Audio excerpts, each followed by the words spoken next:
égaré se mit donc à dire, jamais nul ne lui en avait parlé.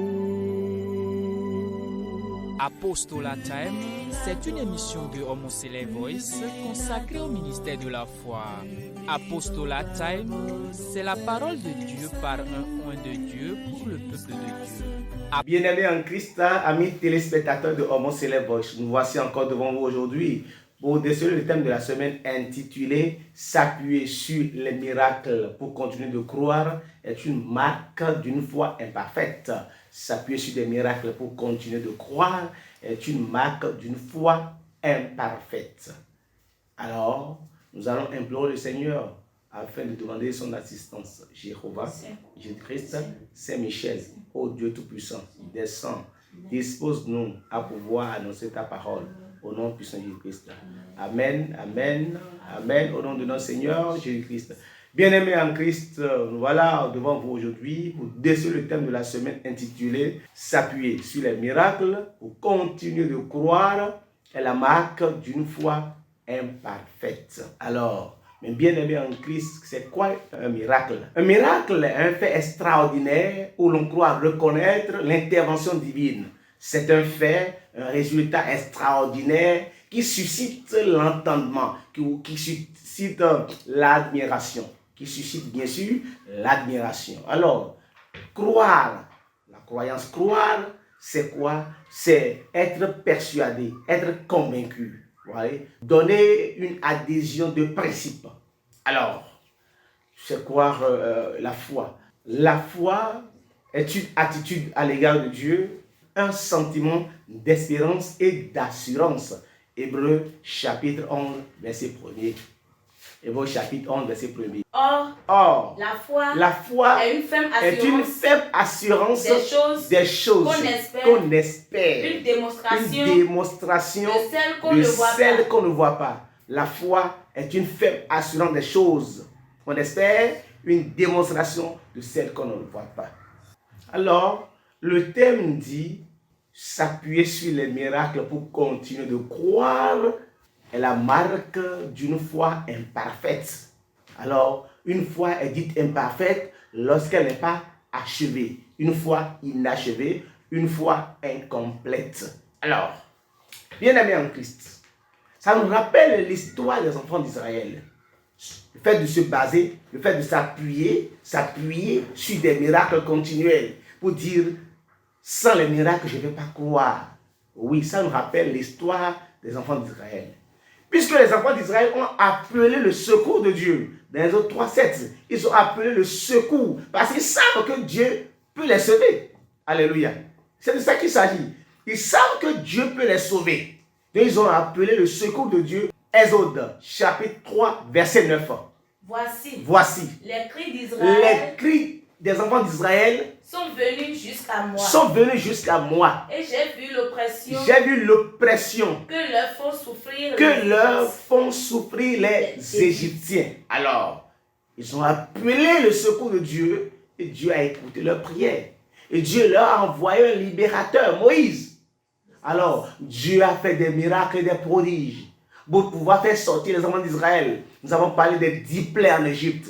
Et la dernière plaie, d'accord, ou le dernier miracle que Dieu a fait, c'est quoi? C'est la mort des premiers-nés depuis le bétail jusqu'aux hommes. Dieu, par sa main forte et à bras étendus, a fait sortir les enfants d'Israël. Alors, arrivé à la mer Rouge, il y avait l'impasse. Comment faire pour évoluer? Les enfants d'Israël ont commencé par implorer Dieu. Parce que les Égyptiens venaient avec leurs chars, avec leurs chevaux. Ah, là maintenant, c'est la mort. Qu'est-ce que nous allons faire? Les Égyptiens venaient avec leurs chars et leurs chevaux. Et c'était l'impasse maintenant. La mer Rouge était là. Les enfants d'Israël commençaient par dire, oh, comment on fait? Mais Dieu nous a oubliés, Dieu nous a abandonnés. Ah oui. Ésaïe 49, verset 14. Sion disait, l'Éternel m'a abandonné. Israël disait, l'Éternel m'a abandonné, l'Éternel m'abandonne, le Seigneur m'oublie. Une femme oublie-t-elle l'enfant qu'elle allait? N'a-t-elle pas pitié du fruit de ses entrailles? Quand elle l'oublierait, moi, je ne t'oublierai. Alléluia. Mais l'Éternel a donné une pleine confiance, d'accord, à Israël qui ne peut pas les abandonner. L'Éternel a dit aux enfants d'Israël qu'il ne va pas les abandonner. Oui, donc qu'est-ce qu'il a fait? Exode chapitre 14, verset 14. L'Éternel combattra. L'Éternel, il dit, voilà, ça dépend, ça dépasse votre attendement maintenant. Mais l'Éternel s'occupera de vous. L'Éternel combattra pour vous. Et vous, gardez le silence. Gardez le silence. Ça, c'est moi qui agira. Gardez le silence. Alors, qu'est-ce que l'Éternel a fait? Verset 16. Toi. Il dit, Moïse, toi. Lève ta verge. Lève ta verge. Étends ta main sur la mer. Étends ta main sur la mer. Et fends-la. Voilà le plus grand miracle avant Jésus-Christ. Le plus grand miracle avant l'avènement de Jésus-Christ, c'est ça. Il dit, lève ta main et prends ta verge. Étends ta main sur la mer. Étends ta main sur la mer. Et fends-la. Et les enfants d'Israël. Et les enfants d'Israël entreront au milieu de la mer à sec. Alléluia. Ça, attendez, ça c'est le plus grand miracle. Dieu veut faire un miracle aux enfants d'Israël. Dieu veut faire un miracle. Un fait extraordinaire qui attire l'admiration. Un fait extraordinaire. Dieu veut faire un miracle. Alors, verset 21. Moïse étendit sa main sur la mer. Et l'Éternel refoula la mer. Par un vent d'Orient. Qui souffla. Avec impétuosité. Toute la nuit. Il mit la mer à sec. Alléluia. Et les eaux se fondirent. Qui peut faire ce grand miracle? Si ce n'est Dieu. Qui peut faire ce grand miracle? Si ce n'est l'Éternel Dieu. Qui peut agir ainsi? Si ce n'est Jéhovah, ah oui, si ce n'est l'Éternel des armées, il dit, je suis capable, restez tranquille, je vous ferai un miracle. Dieu a fait ce grand miracle. Et continue, et les enfants d'Israël, verset 22. Les enfants d'Israël entrèrent au milieu de la mer à sec. Et les eaux formèrent comme une muraille à leur droite et à leur gauche. Alléluia.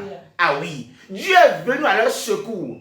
Personne ne pouvait attendre cela. Ça dépassait l'entendement humain. Mais Dieu a agi en fendant la mer à sec. Dieu a agi en mettant la mer à sec. Oui.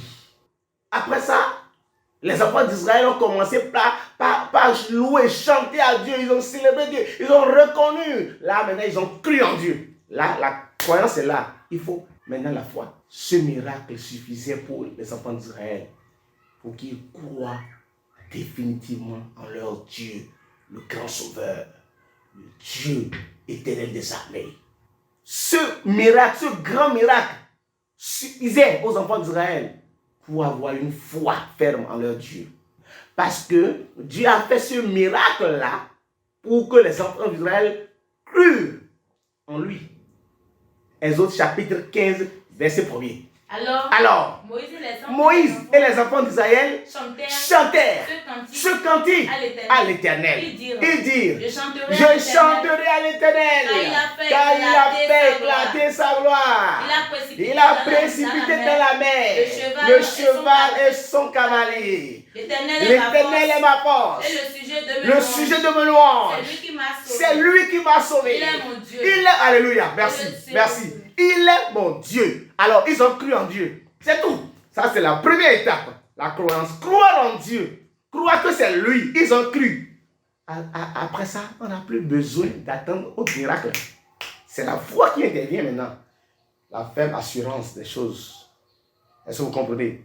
La ferme conviction.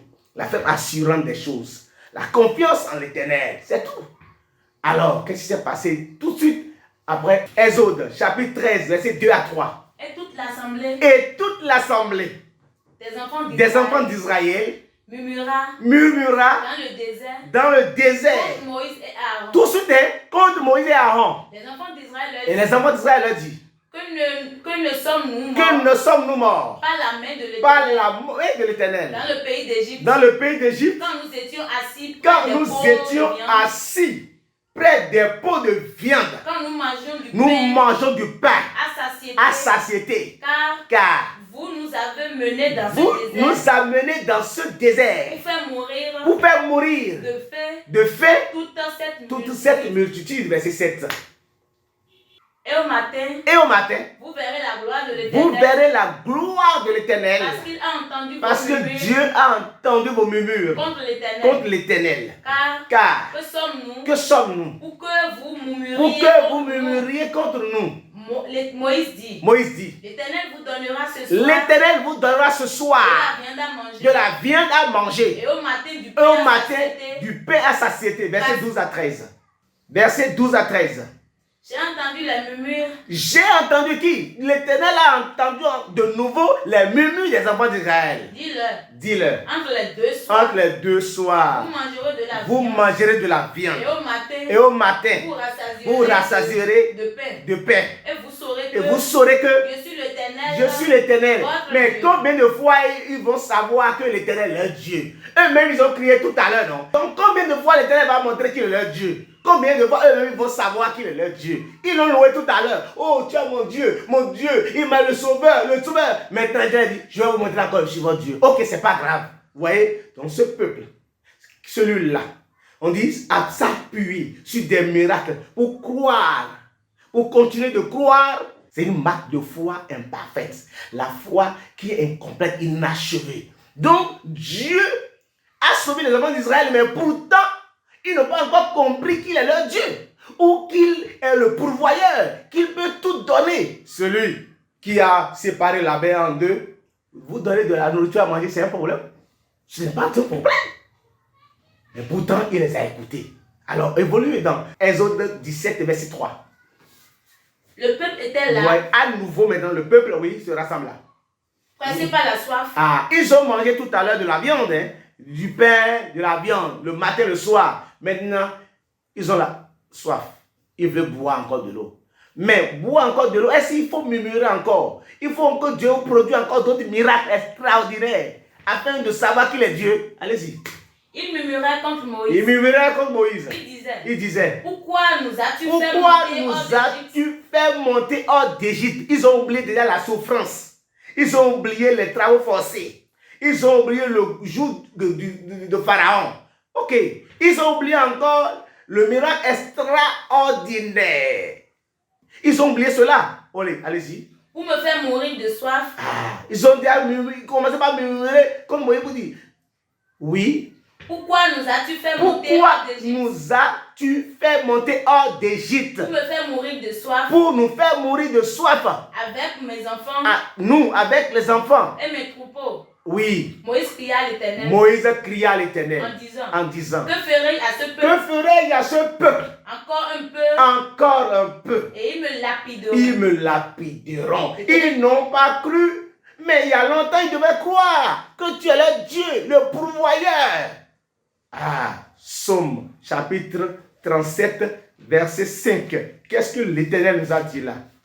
Il faut que lorsque l'Éternel t'appelle peut-être par un miracle, tu crois en même temps, tu reconnais qu'il est Dieu et tu lui laisses ta foi et il agira. Recommande ton sort à l'Éternel. Lorsque les enfants d'Israël ont besoin de boire, prions le Seigneur Dieu Tout-Puissant, nous voulons boire. Dieu est prêt. Mais pour ne pas murmurer, ils veulent encore des miracles. Recommande ton sort à l'Éternel. Mets en lui ta confiance et il agira. Oui. Continuez, verset 6 de Exode 17. Voici. Je me tiendrai devant toi. Sur le rocher d'Oreb. Tu frapperas le rocher. Et il en sortira de l'eau. Et le peuple boira. Et Moïse fit ainsi. Aux yeux des enfants ou des anciens d'Israël. Alléluia. Est-ce que lorsque Dieu fait des miracles, parce que peut-être ne connaissant pas Dieu et voulant démontrer sa grandeur, sa suprématie, son hégémonie, pour montrer que c'est lui le suprême, le Dieu, à part lui à personne, il te fait un miracle. Mais crois en lui. Il ne fait que ce miracle-là pour montrer que c'est lui et tu crois en lui. Est-ce que nous allons continuer de nous baser encore sur des miracles? Seigneur, viens, sinon tu n'es pas Dieu. Non, on n'a pas besoin. C'est pourquoi Ésaïe chapitre 8, verset 21 à 22. Pour ceux-là. Oui.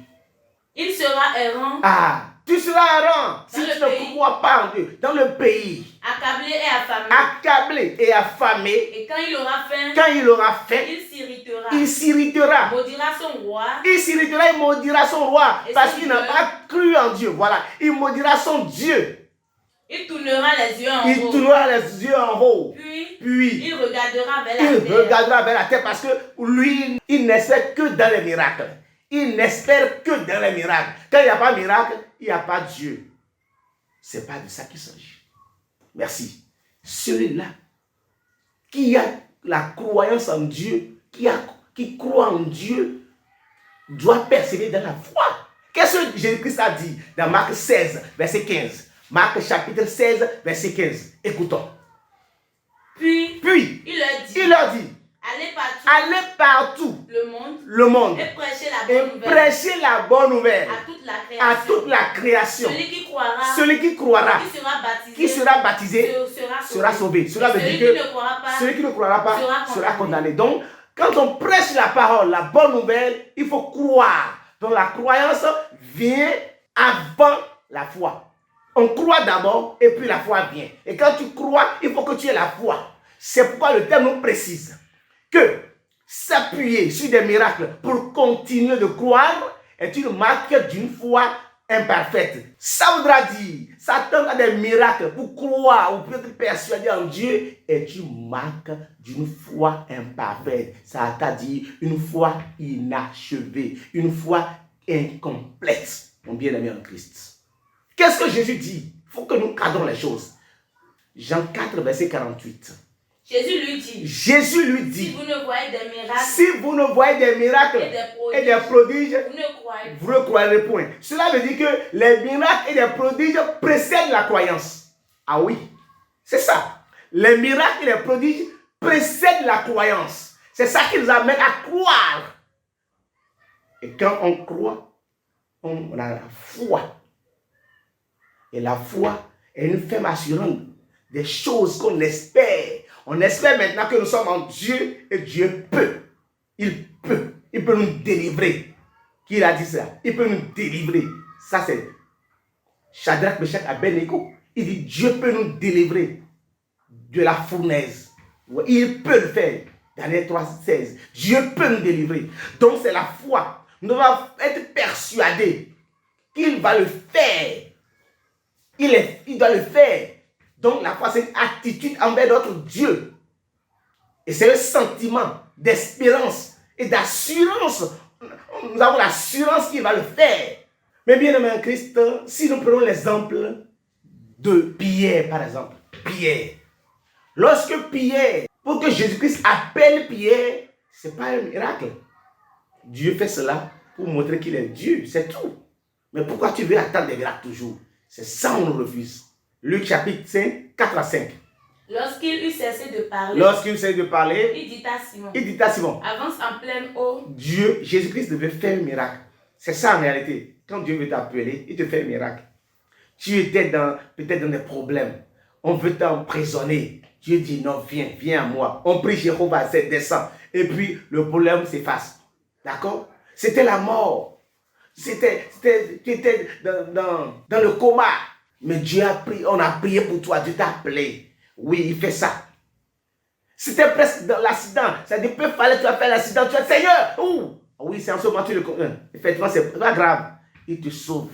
Il fait ça pour montrer que c'est lui. Donc, il appelle les brebis errantes par le miracle. Tu es un néophyte. Tu fais des miracles, des prodiges. Pourquoi affermir ta foi? C'est tout, oui. Qu'est-ce qu'il a fait à Simon? Luc chapitre 5, verset 4 à 5. Lorsqu'il eut cessé de parler, il dit à Simon, avance en pleine eau. Donc Jésus-Christ veut faire un miracle pour appeler Simon. Il dit, avance en pleine eau. Et jetez vos filets. Jette ton filet pour pêcher. Simon lui répondit. Maître, nous avons travaillé toute la nuit. Nous avons travaillé toute la nuit. Sans rien prendre. Mais sur ta parole, je jetterai le filet. L'ayant jeté, il prit une grande quantité de... Ça, c'est ce qu'on appelle miracle, ça. Ça dit un fait extraordinaire.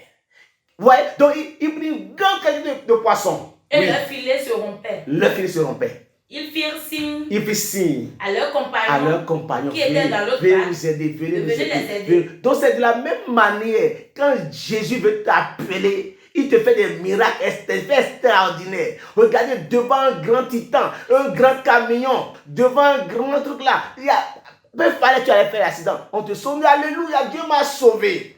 On te sauve de la mort. On te sauve des actes. Tu étais dans une impasse totale. Dieu te sauve. Là, on reconnaît quoi? On reconnaît que Dieu existe. En ce moment, Dieu t'appelle. Puis il t'accroche par là. Pour dire, ok, c'est moi. Est-ce que tu veux me suivre? Viens vers moi.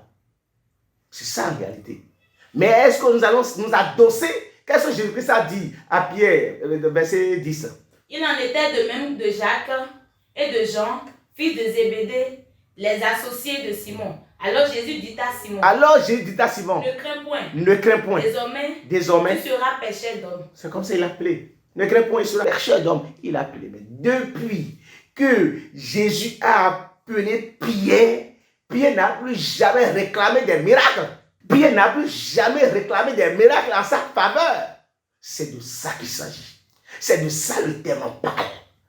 Nous qui sommes déjà des convertis, nous qui croyons en Dieu, nous qui savons déjà, qui avons goûté à Dieu, non, nous ne pouvons plus attendre, espérer des miracles pour dire que on espère des miracles. Nous qui sommes déjà en Christ, qui avons cru, nous ne pouvons plus espérer des miracles. Avant de savoir que Dieu est grand, Dieu est merveilleux, comme les Israélites en ont fait. C'est de ça le thème parle. Et c'est de ça qu'il s'agit.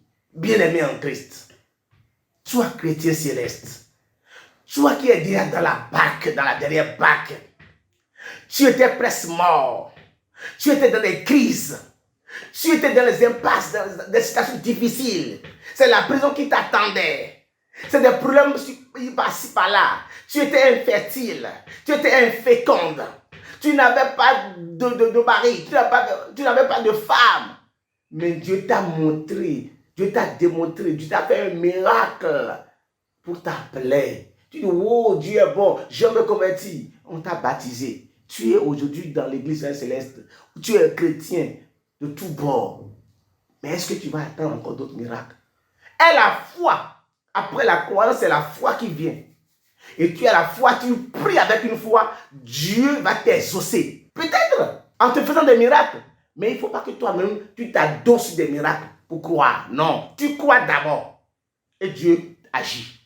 Tu crois d'abord à lui et Dieu agit. C'est pourquoi je peux vous dire que lorsque les pharisiens, les docteurs de la loi, ceux qui connaissent la loi, ceux qui connaissent, ça dit la loi dans son entièreté, les scribes, les pharisiens, ceux qui savent que ça c'est dans la chair de Moïse, sont venus voir le Christ un jour. Il demande un miracle. Qu'est-ce que Jésus-Christ leur a dit? Matthieu 12, 38 à 40. Alors quelques-uns des scribes et des pharisiens prirent la parole et dirent, Maître, nous voudrions te voir faire un miracle. Il leur répondit, une génération méchante et adultère demande un miracle. Toi, prophète, toi, évangéliste, toi, grand devancier, dignitaire de l'église, tu attends encore des miracles. Au lieu de prier avec ta foi ferme pour que Dieu agisse, mais tu attends des miracles. Oh Seigneur, est-ce que Dieu existe encore? Est-ce que Dieu est encore avec nous? Mais il faisait des miracles à notre temps, non? Tu espères encore un miracle? Qu'est-ce que Christ a dit? Oui. Une génération méchante et adultère demande un miracle. Vous demandez encore des miracles quoi? Avec votre grade, votre niveau de la spiritualité, vous demandez un miracle? Oui. Il ne lui sera donné. Il ne lui sera donné d'autres miracles que celui du prophète Jonas. Alléluia. Oui.